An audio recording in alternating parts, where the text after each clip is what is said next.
महात्मा बुद्ध ने अपने उपदेशों में जिंदगी को सही तरीके से जीने के मार्ग बताए हैं। आइए आज उनके द्वारा कही दो कथाओं को पढ़कर जानें। जीवन का रहस्य। मृत्यु को समझना एक जटिल विषय है। जो इसे समझ लेता है वह जिंदगी के असली मायने जान जाता है। यही सवाल एक बार महात्मा बुद्ध के शिष्यों ने पूछा था कि आखिर शरीर त्यागने के बाद आत्मा की यात्रा कैसी होती है, वह क्या करती है और उसका क्या होता है।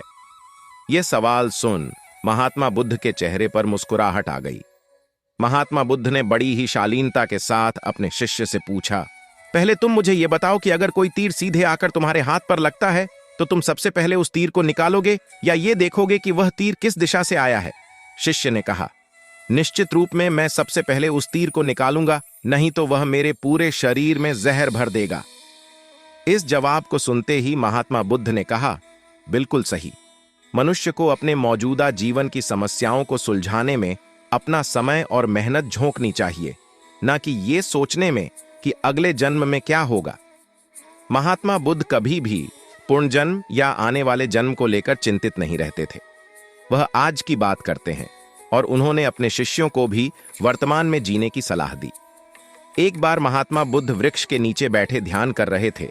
इतने में ही कुछ बच्चे वहां खेलते खेलते पहुंच गए और जिस पेड़ के नीचे बुद्ध ध्यान में लीन थे, उस पेड़ के ऊपर पत्थर बरसाने लगे ताकि आम वृक्ष से नीचे गिर जाएं।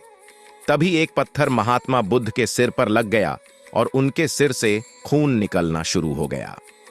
लेकिन इस घटना के बाद महात्मा बुद्ध की प्रतिक्रिया और भी ज्यादा हैरान कर देने वाली थी। महात्मा बुद्ध रो रहे थे। उन्होंने बच्चों के कहा, तुमने इस वृक्ष को पत्थर मारा, उसने तुम्हें फल दिया, लेकिन जब यह पत्थर मुझे लगा तो सिवाय डर और भय के मैं तुम्हें कुछ भी नहीं दे सका।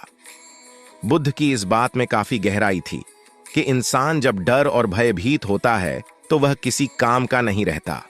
ऐसे में अपने मन से डर को बाहर निकालो और आगे बढ़ो।